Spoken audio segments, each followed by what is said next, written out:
1, 2, 3, 4.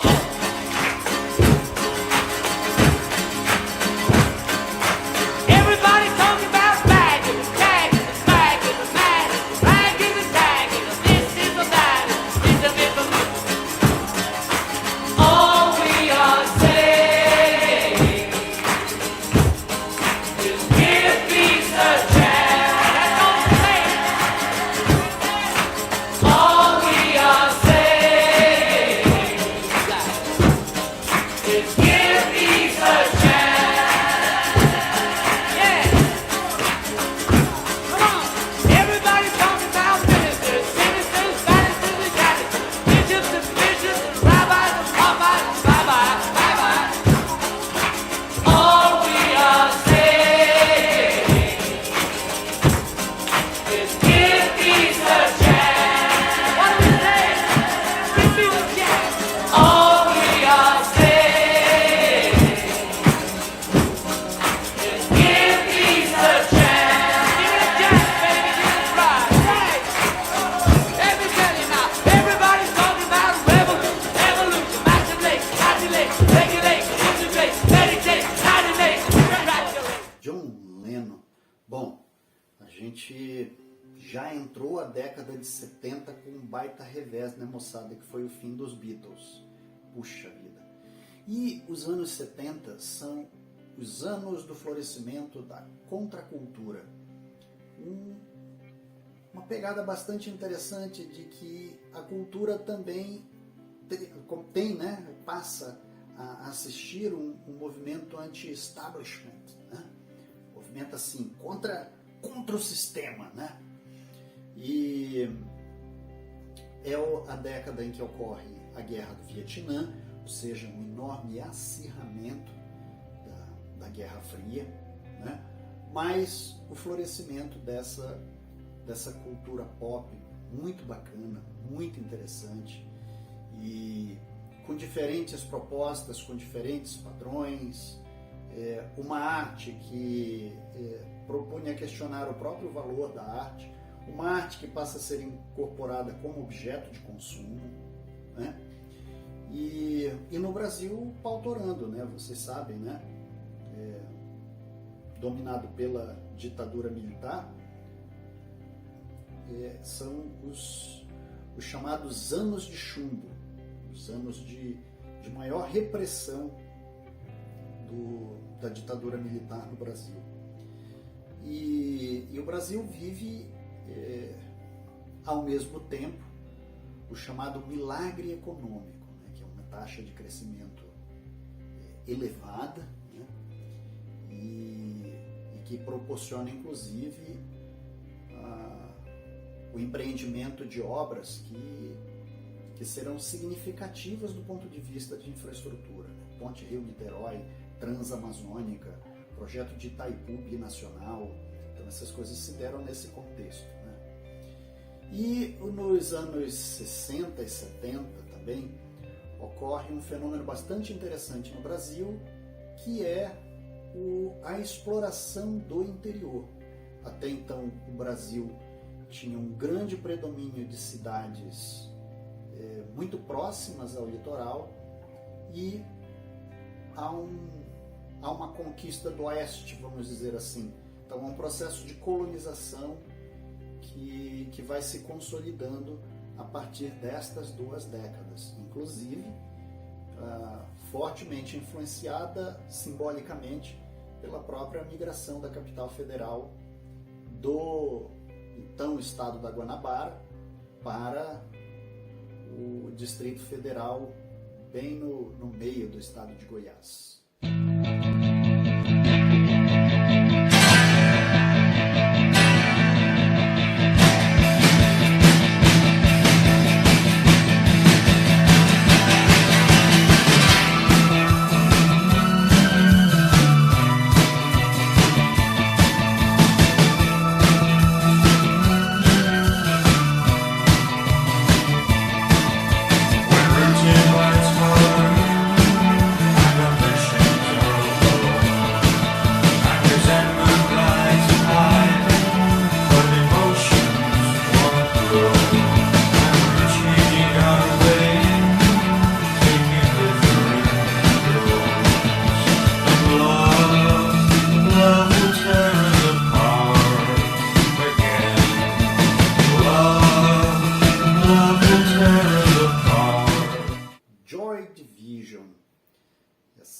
essa banda que vocês acabaram de ouvir, uma banda que surge no final dos anos 70, que praticamente acaba nos anos 80, tem uma vida muito curta. Eles publicaram apenas 2 álbuns que entraram para a história do rock. E essa banda, uma banda inglesa de Manchester, e eles cantam uma era de melancolia, de depressão e de incerteza para a juventude naquele momento. Então, os anos 80 são anos de uma certa depressão, não apenas de alguns aspectos da vida social, como também uma depressão nessa expressão artística. Inclusive o vocalista da banda, Ian Curtis, ele se suicida, e o suicídio do Ian é quase que uma justiça poética à própria melancolia da banda. Mas, cara, os anos 80 não são tão deprê assim, não. O Brasil se redemocratiza em 1985, é eleito o primeiro presidente civil do Brasil em 21 anos da escrota ditadura militar que o Brasil teve. Então, ó, se disserem para ti diferente, vai estudar, vai ler. De 64 a 1985, o Brasil teve uma ditadura militar sanguinária. Então, não entenda outra coisa. Tem essas mesmas letras aí que eu estou te contando. E em 1985 é eleito em colégio eleitoral Tancredo Neves como vice José Sarney. O Tancredo morre antes de assumir e a gente vai aguentar ali o Sarney durante 5 anos. Mas com o país retornando à democracia.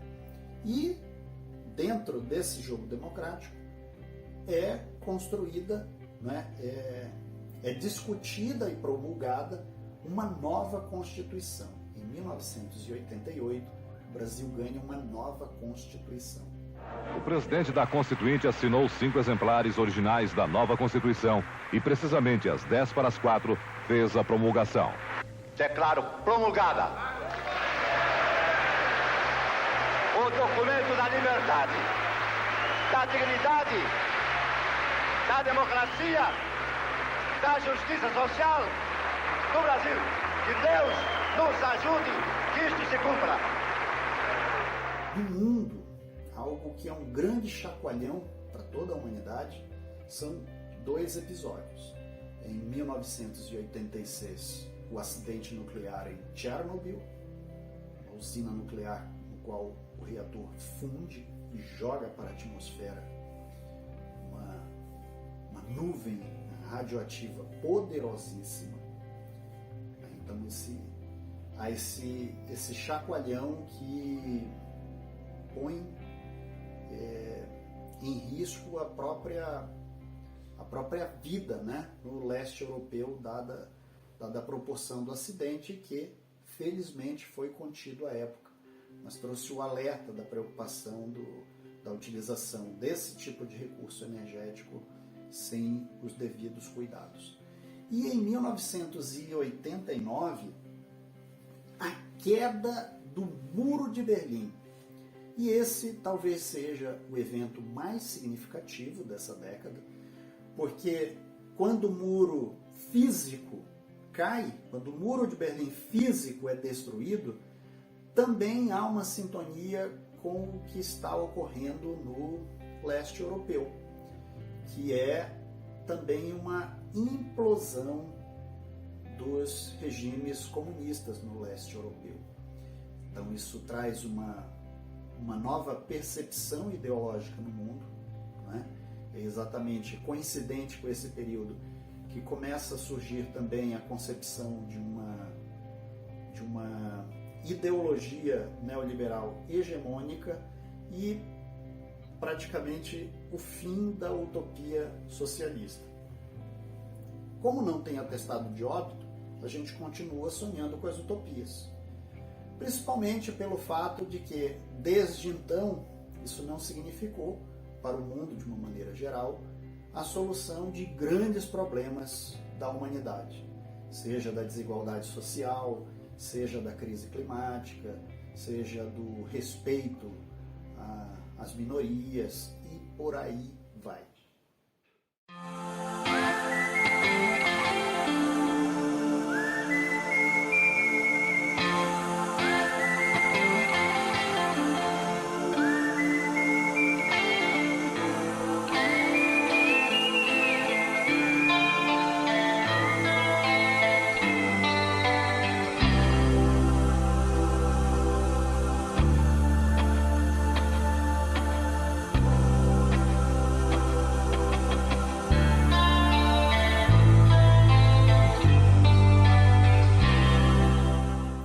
Então, olha só, aquele clima, um tanto quanto depressivo, melancólico, que a juventude cantava lá nos anos 80, ele parecia até apontar que o século já tinha acabado, né? Aliás, um sujeito chamado Francis Fukuyama publica um livro que causou grande alarido na época, dizendo que a história tinha acabado. Só que não, né, moçada?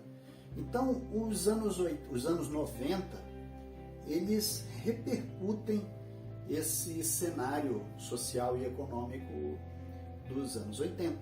Né? E também na cena pop, nós vamos ver algumas bandas que também cantam esse desencanto. Né?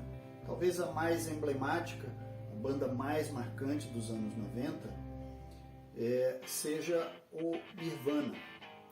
E também marcante que o seu vocalista também se suicida. Ou seja, parecia que a gente estava vivendo anos no qual a rebeldia da juventude parecia estar num beco sem saída.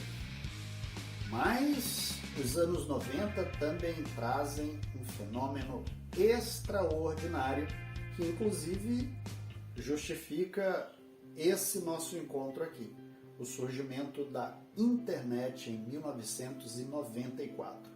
Ao mesmo tempo também em que essa época começam a ser vendidos de forma extremamente popular os computadores pessoais, os PCs tipo IBM e os Macintosh produzidos pela Apple.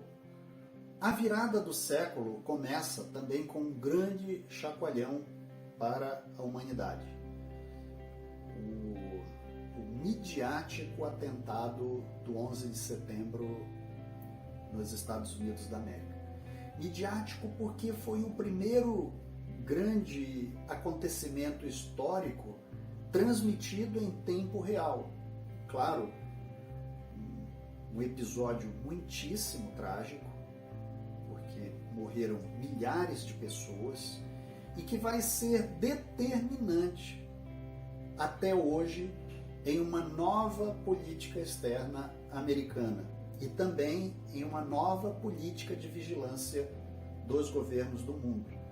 Ou seja, uma ideia de que os governos possam estar onipresentes nas nossas vidas com sistemas de vigilância, que saibam o que nós conversamos nos nossos celulares, o que nós assistimos como vídeo e, enfim, toda uma série de desdobramentos do ponto de vista da vigilância e do controle, tendo como pano de fundo esse combate ao terrorismo. Não apenas isso, vamos entender também que, a pretexto disso, passou-se a se utilizar desses mecanismos de vigilância também para modular o comportamento das pessoas e fazer com que isso se repercuta em bases de dados altamente favorecedoras de grandes empresas de tecnologia, por exemplo. Então, se instala nesse período, né, uma nova ordem mundial.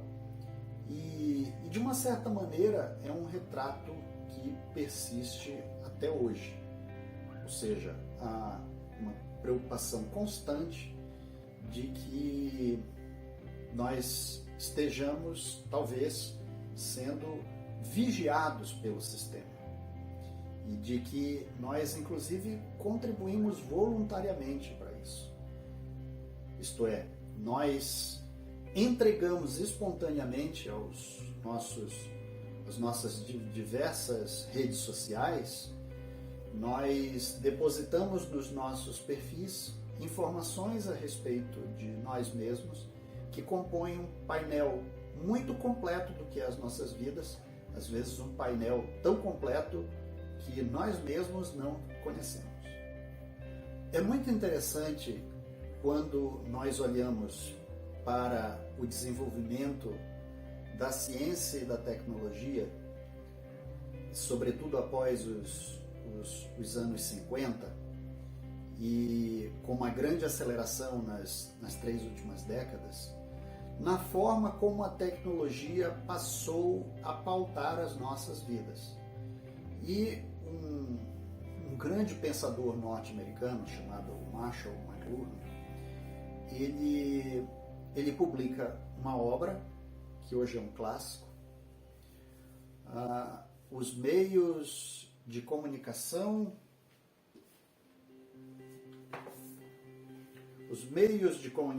como Extensões do Homem. E ele vai nos dizer que a mensagem é o meio. A mensagem é o meio. Ou seja, na nossa comunicação, o meio passa a fazer uma enorme diferença. De tal forma que os dispositivos, eles já não são coisas que nós utilizamos de forma meramente instrumental, mas passam a ser também um componente muito importante, às vezes até mais importante do que a mensagem em si. Vejam o que é a utilização desses dispositivos tecnológicos que nós temos, né? Como o smartphone. Ele filma, ele capta som, ele nos dá uma orientação geográfica por satélite, enfim. E ele até é utilizado para fazer ligações telefônicas.